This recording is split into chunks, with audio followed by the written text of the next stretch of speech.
Welcome to DTNS Experiment Week. All this week, DTNS is on summer vacation, but in its place is Experiment Week, where our producers and contributors are trying out new show ideas and releasing them right here on the DTNS feed. Enjoy. Today is Wednesday, August 10th, and in case you didn't know, Samsung held its Galaxy Unpacked event today. And in this special edition of Daily Tech News Show, we're going to tell you what we thought about it.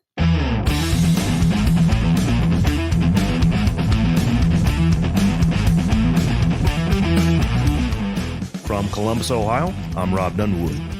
From Frederick, Maryland, I'm Rod Simmons. And this is DTNS Reactions. I'm not sure exactly what the folks over at Daily Tech News Show were thinking to let us two knuckleheads take over their feed for a half hour. But that's what we're doing. So we are Rod and Robb, two of the three from the SMR podcast. And we just happen to be Android users. We just happen to be Samsung Android users.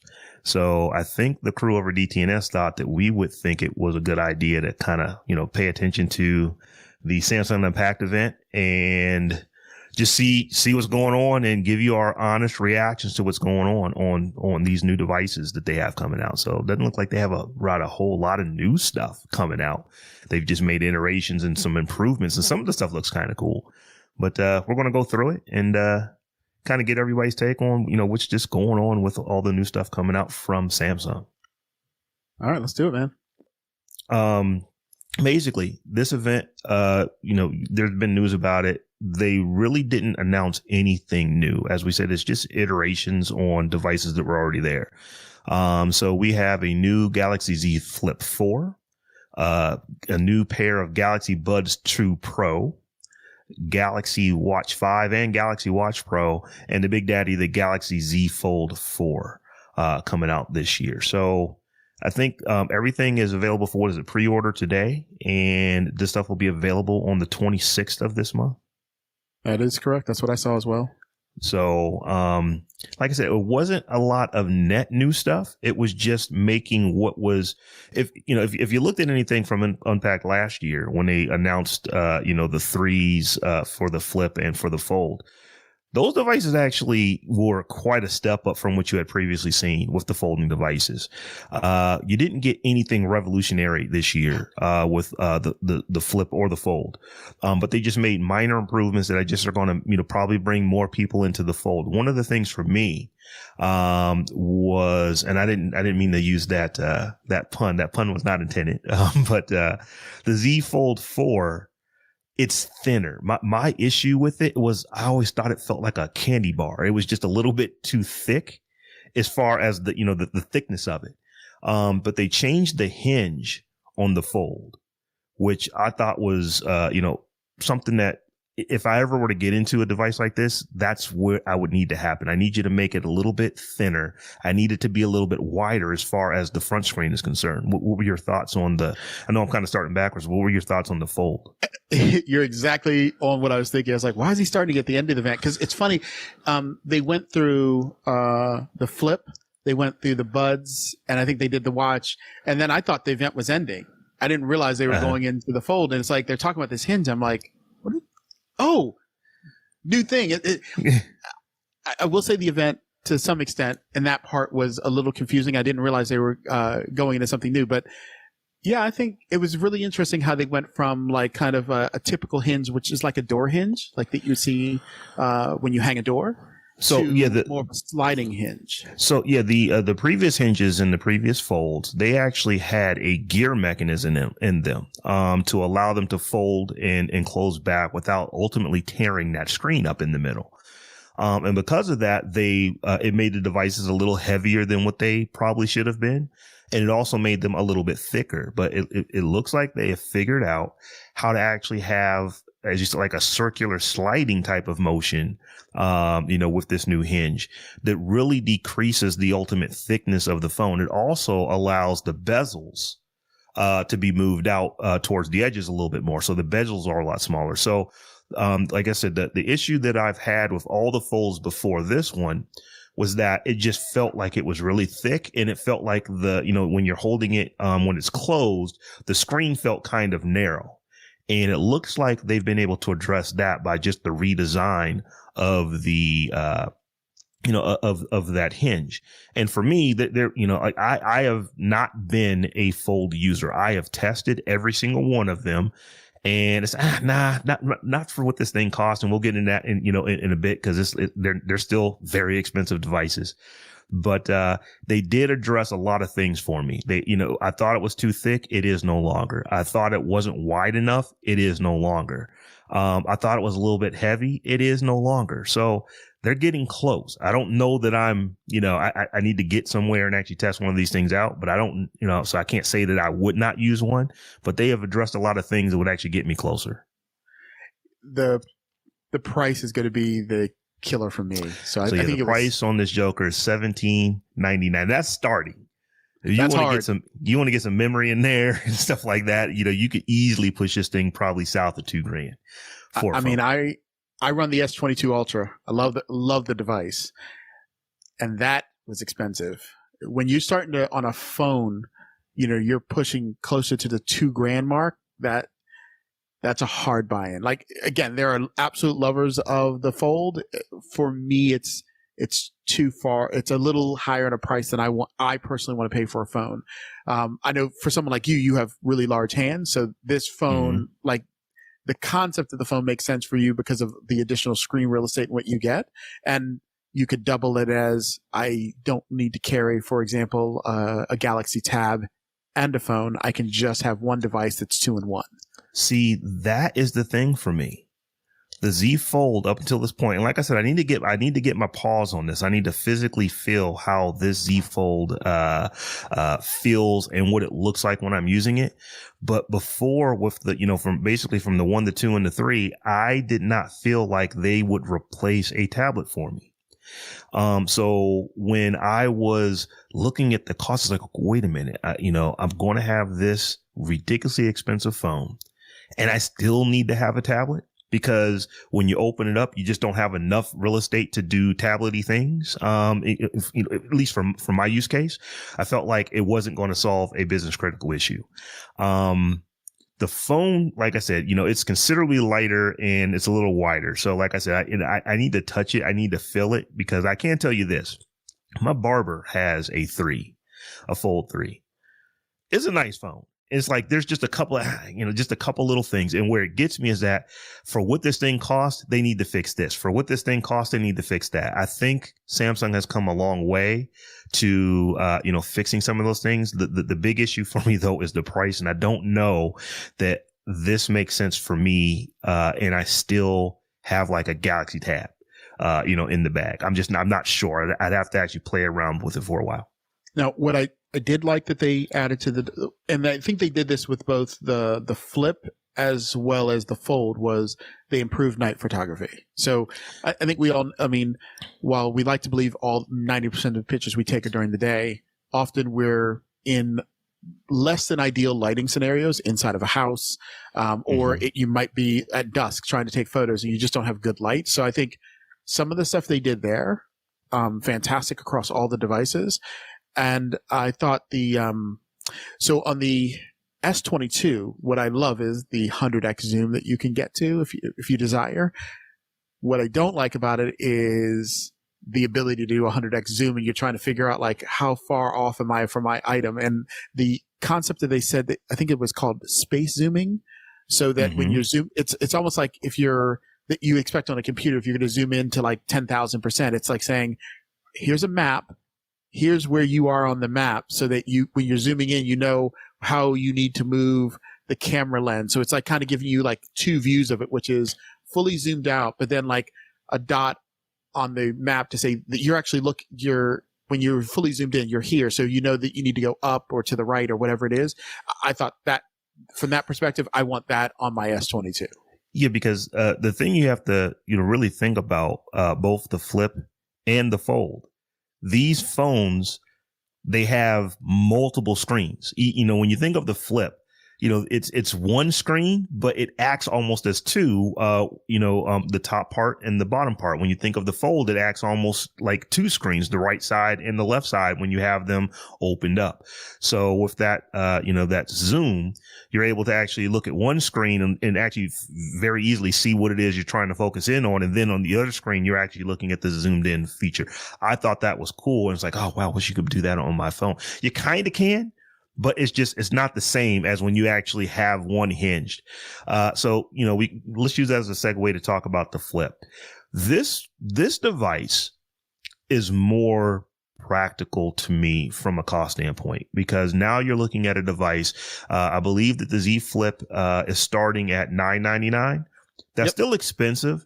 That puts you into flagship phone territory. And I don't know that when you look at all the specs that you could call this a flagship. Is not going to compete with an S22 Ultra. It's not there. But for under $1,000 and you really want to have that, that small form factor in your pocket, it's doable. I love how they already tricked you. You said under $1,000, dude. It's $999. It's $1,000. You know what? Psychologically, grab that whole penny. That $1, I don't know what it is, man. But when you say something is $999 as compared to $1,023, they sound like they are worlds apart from each other. Yes. But it is still expensive. But I do see more people saying, "Oh, that's cute. I'll pay an extra couple $100 for for the cuteness of the phone." One of the things I really liked with the Z Flip 4 was that they actually have what's called the Z Flip 4 Bespoke Edition. So they have a bunch of different body colors and a bunch of different panel colors, and you can mix and match them. So you can essentially almost to a level of just customizing your phone to exactly the way that you want it. Now, you are limited to the colors that they choose for you and the body frames that they choose, but the fact that you can mix and match them, there's a lot of different options. So you can make your phone, with the colors that are available to you, look almost exactly like you want it to look, which I thought was a pretty cool feature on a phone that I think a lot of people who have this probably would not use a case on it. I think that this would be a phone that, most people probably throw that thing right in their pocket. I struggle to figure out how you'd want a case that's hinged that will open up with that. Like, to me, that is absolutely a phone with no case. I look at that as a phone that my daughter would love. Now, she's an iPhone user, but the idea that she can just take, because I watch my kids all the time and they're FaceTime talking to their friends, but the phone is sitting flat up and it's looking at the ceiling.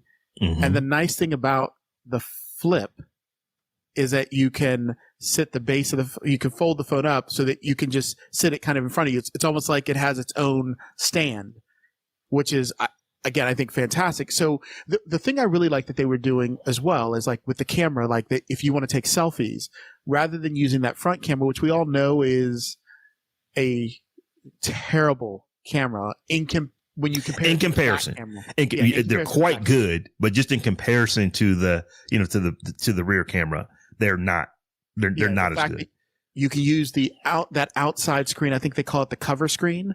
Mm-hmm. So then on the cover screen, you can see what the outside the rear camera is seeing, your high quality camera, and you can do your selfies from there. Again, fantastic. I want to be honest with you. I'm kind of lightweight jealous over that cover screen. I think that is dope. I'd like to see that on an S22 Ultra. They have the technology to be able to do that. Your phone folding is not a prerequisite for having that little cover screen on the back of your phone. I think totally that would actually be kind of cool. If you think about it, with the S22 Ultra, you can pull the pen out and click it to take a photo with the rear camera. Right. So why would I not want that rear so that I can lean my phone against something, have the thing in my hand, everyone smiles, click it, and I can visually see that we're framed up. We need to move to left or to right or up or down or any of that stuff I would love that on an I guess let's say the S23. If they could give me that rear screen. Now, the problem with the rear screen is that all of a sudden you're like, unless the case kind of opens up so you can see that rear screen, you start questioning whether or not you want a case on the back. But to me, that what they're doing with the cover screen, whether it be it's funny. They talk in the event about you can close your phone and it shows that person that they have your undivided attention, but you can respond to text message. You can do this, you can do that.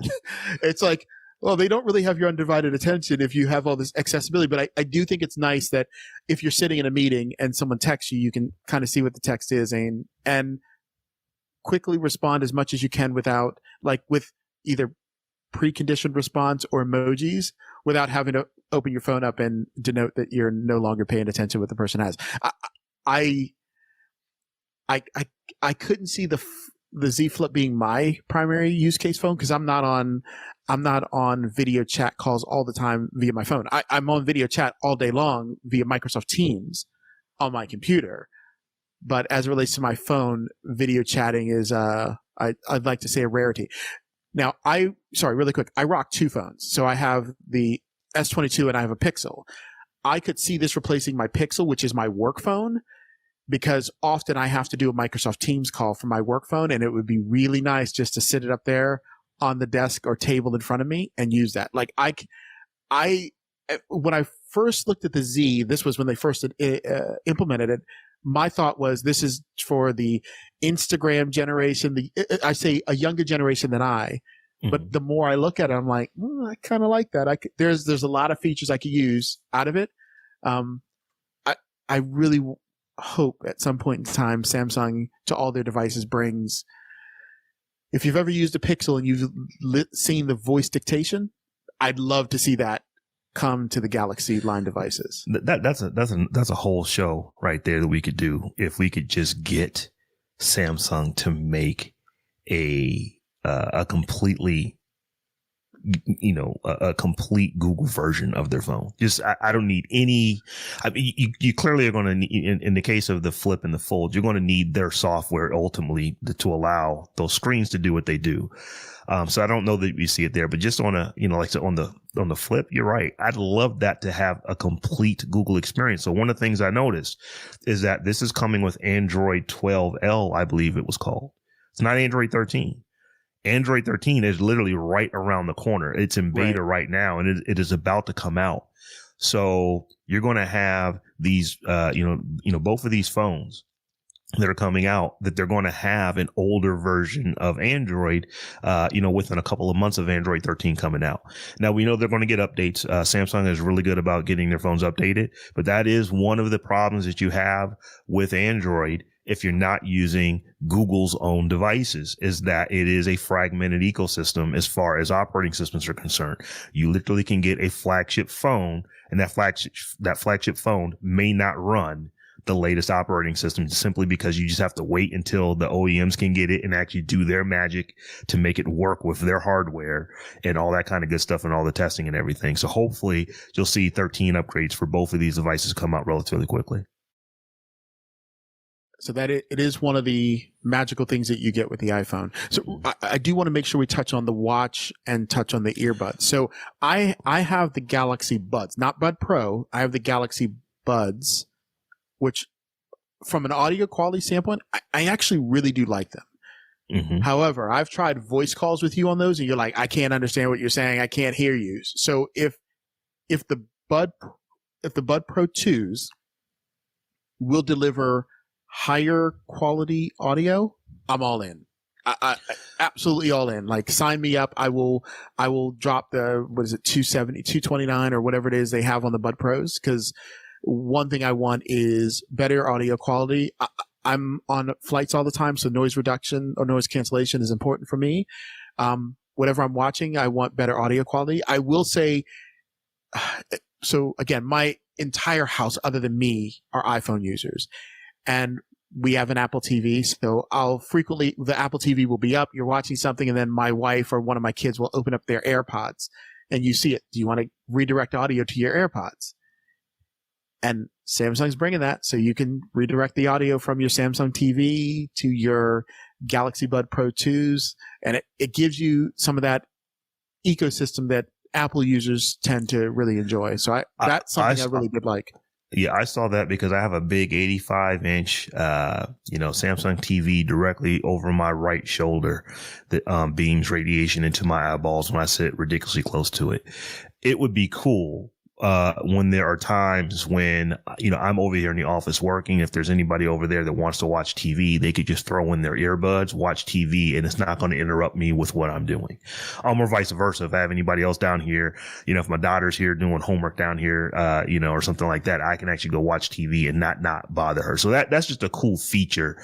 The thing I liked about what they said about the buds were that it's actually using higher quality, audio than what you normally would get over Bluetooth. I want to say it was 24-bit audio. Now, that is not as good as what we're going to get in these cans that we're both rocking doing this podcast. But when it comes to actual earbuds, it'll get you closer to sounding like a really good pair of wired earbuds. Wired earbuds, not a wired earbuds. Not wired earphones or headphones, but wired earbuds. Which is, just to say, if you've ever, both of us are kind of audiophiles, so clearly we have had wired earbuds that were quite good. And you do take a step back to when you go to Bluetooth. And that's just kind of part of it, which is why we still have, our Bose and our Sonys and all that kind of thing as far as, earphones to put over our ear to get the best sound.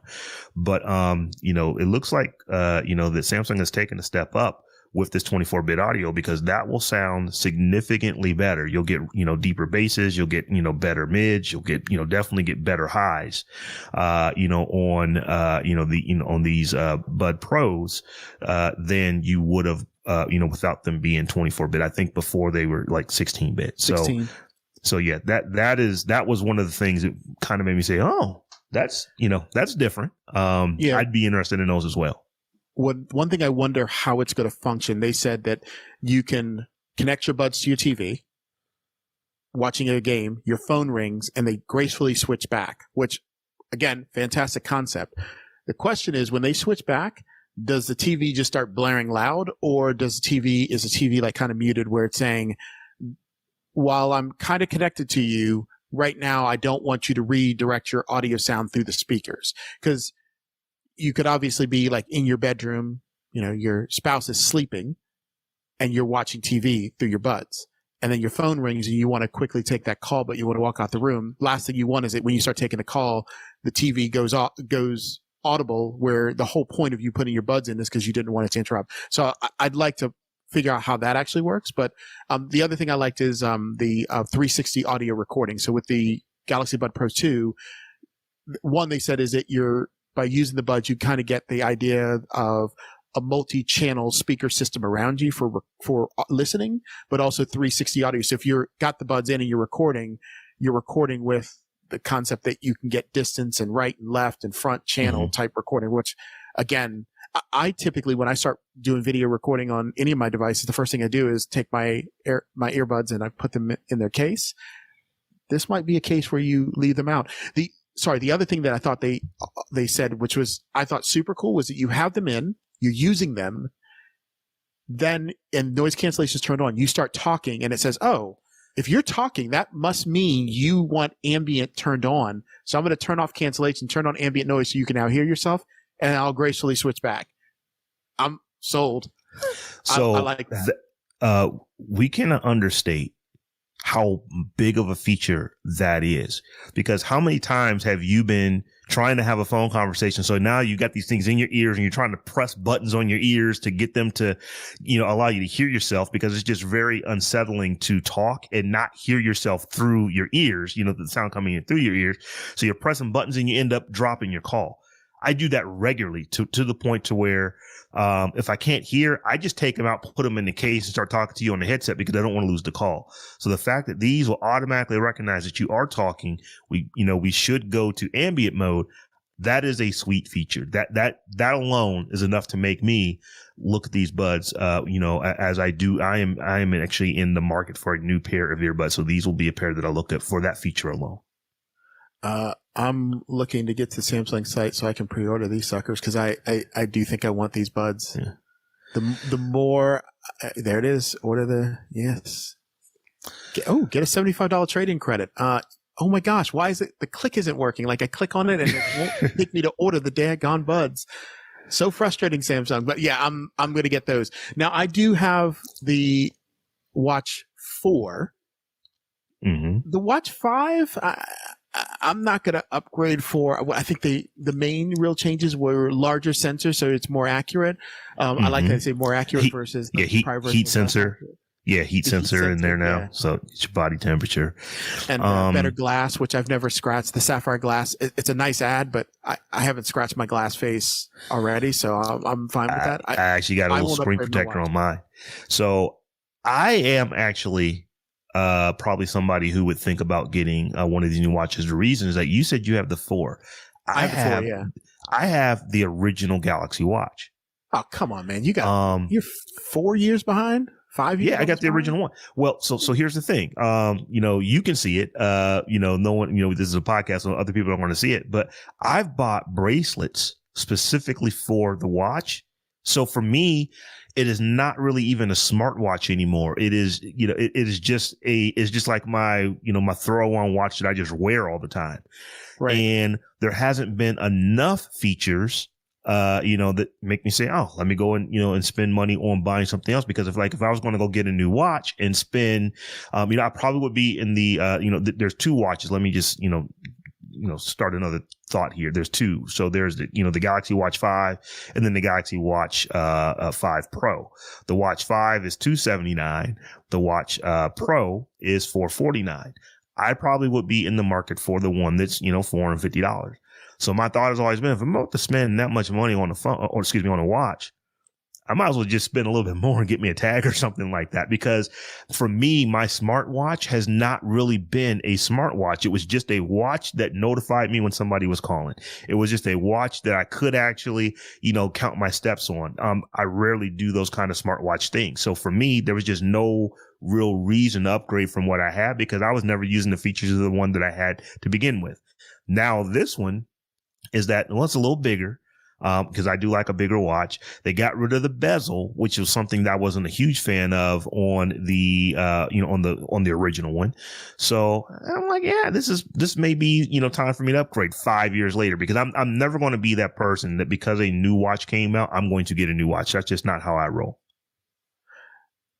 Yeah. Oh, you also, sorry, they said it's so, They didn't really jump into it, and they said that there's a Galaxy Watch Golf Edition. They just mentioned it, but told no. And didn't say anything more about it. My gut tells me that because it was literally you got 10 seconds of looking at it.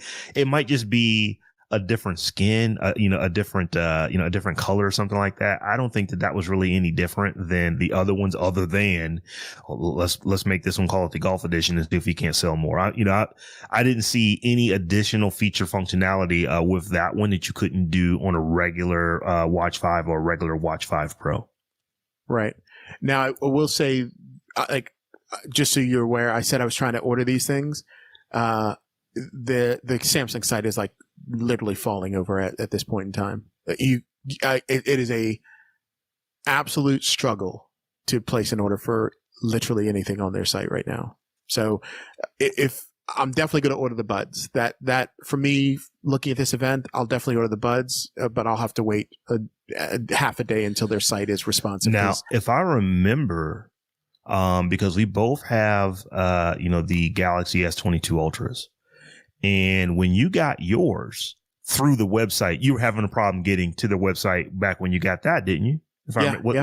So that might just be a thing. Sam saying, hey, you're not Apple. We understand that, but you do need to have a website that's not going to fall over when you have literally gobs of people who are coming to take a look at your devices.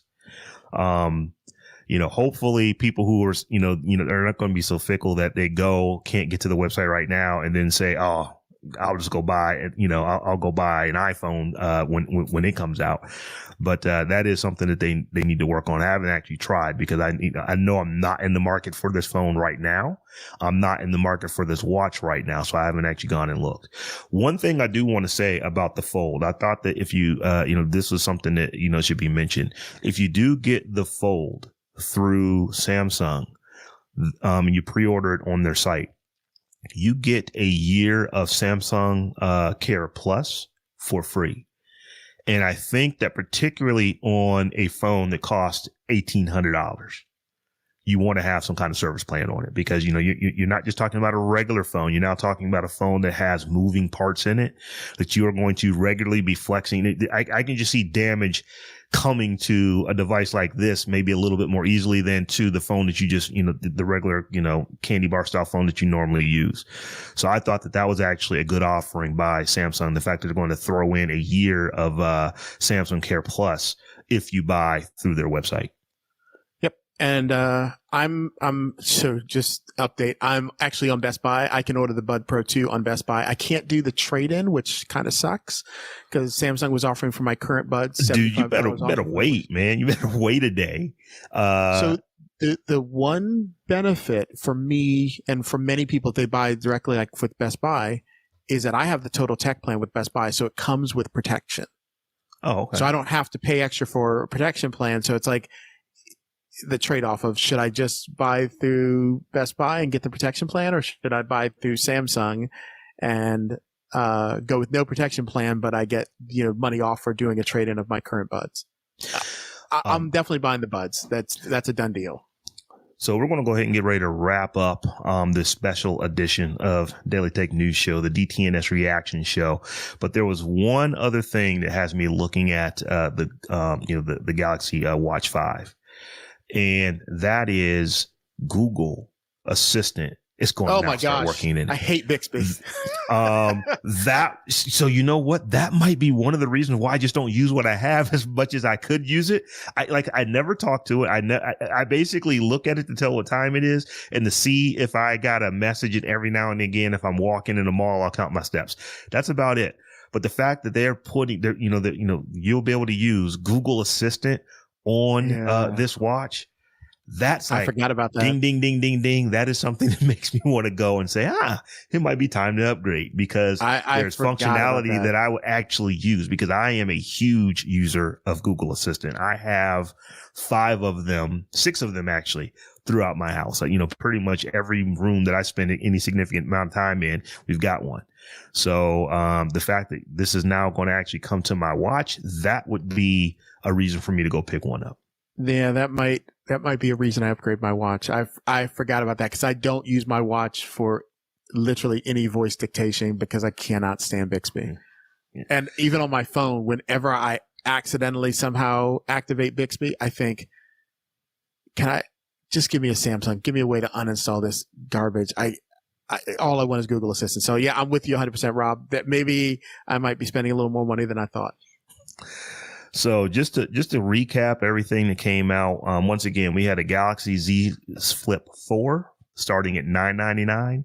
We had Galaxy Buds 2 Pro at $229, a Galaxy Watch 5 and a 5 Pro starting at $279 and $449 respectively. And then, of course, the big daddy is the Galaxy Z Fold 4 for $1799.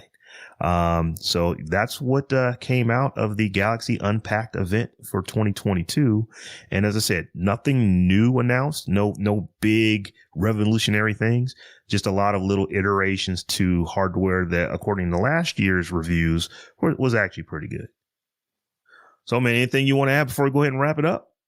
No, I think you hit it right. And again, you forgot the Golf Edition watch, but hey, they said nothing about it. So why should you talk about it? You know what? They gave us 15 seconds. So the fact that you remembered, I didn't even have it as a note. So it's like they glanced over so quick. I completely, put that out of my mind. So once again, thanks for listening to us. This has been DTNS Reactions. I'm Rob Dunewood. He's Rod Simmons. And we'll talk to you soon. Take care. This show is part of the Frog Pants Network. Get more at frogpants.com.